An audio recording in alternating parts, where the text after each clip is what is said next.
Hi and welcome back to my channel. I hope you guys are doing well. This is the fitness segment and I'm going to be covering how to exercise when you have your menstrual cycle. Let's get to it.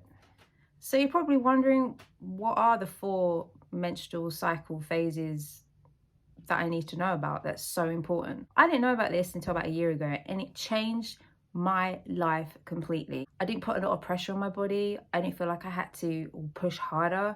I didn't realize why my body was feeling the way it was at that time when I hadn't even had my cycle yet. So this really changed and opened my eyes to just the way that I exercise and treat my body. So the first phase is the menstrual phase, which for people that have it, it's called a period. For this phase, you find that you're just feeling lousy majority of the time for like maybe between 1 to 6 to 7 days or 5 to 7 days.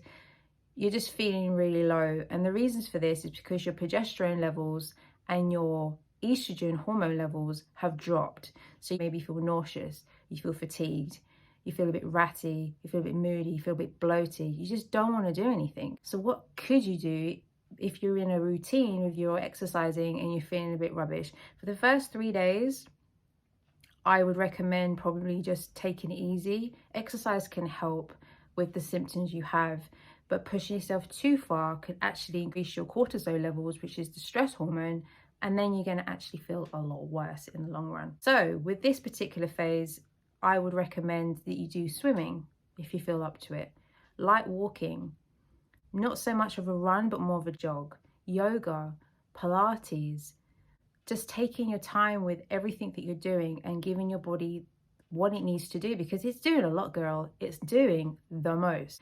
So phase number 2, the follicular phase. This phase starts on the first day of your period, which, believe it or not, is kind of merged between the menstrual phase as well. So you can kind of see why lots of things is going on. However, after your period ends, it's probably like day 6 to day 14, the follicular phase really started revving up again. And this is when your body is like ready to go again, because it's preparing for the egg that could potentially be fertilized in the ovulation phase, which I'll get to shortly. In this phase, you can really use what you're feeling to your advantage.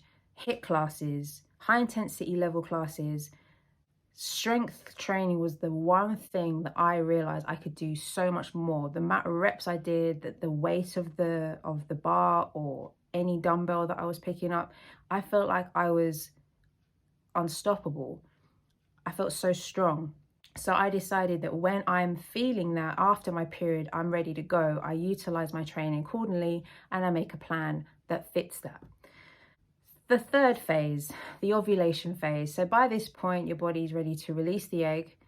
And when it is released, it would more or less kind of give you a break before the 4th phase kicks in. And within this time, you've got probably a window of like 3 to 5 days where how you felt in the 2nd phase, where you're like revving to go and everything just feels unstoppable, it will start to slow down slowly. So again, you can start doing the high intensity training, but also start including things like swimming, walking, just taking it slightly easy towards the end of that cycle. The cycle number 4 is the luteal phase. This phase is mostly progesterone levels and a little bit of estrogen. So you're going to feel lousy, you're going to feel tired, you're going to feel bloated, you may feel sick, you may even feel like you can't do anything.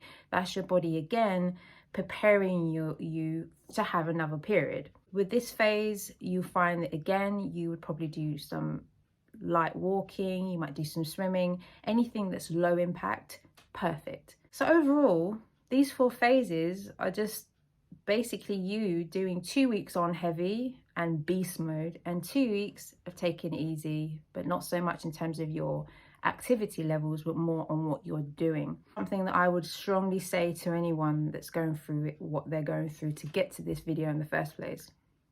Listen to your body. If your body's telling you to take it easy, take it easy. You're still going to get the benefits. As long as you're in a calorie deficit, you will lose the body fat that you want to do. If that's not your goal and you just want to do this for fitness, you will get there.